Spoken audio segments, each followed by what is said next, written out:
Bethesda కోనేటి దగ్గరికి అనేక వ్యాధిగ్రస్తులు వస్తూ ఉన్నారు. అక్కడ 38 ఏండ్ల నుండి అక్కడే ఉండి ఆయన స్వస్థత కోసం ఎదురు చూస్తూ ఉన్నాడు.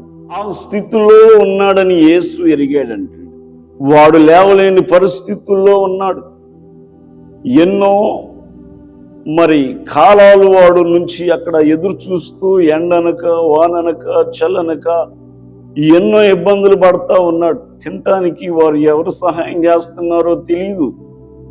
కానీ ప్రియ దేవుని బిడ్డలారా, ఆ స్థలంలో ఉండి ఎదురు చూస్తూ ఉంటే ఆకాశం అందునటువంటి దేవుడు, ప్రభు అయినటువంటి యేసు క్రీస్తు నేరుగా ఆ వ్యక్తి దగ్గరకు వచ్చి, నీవు స్వస్థపడగోరుచున్నావా అని చెప్పి, లేచి నీ పరుపెత్తుకొని నడు అని చెప్పిన వెంటనే వాడు లేచి నడవసాగాడు.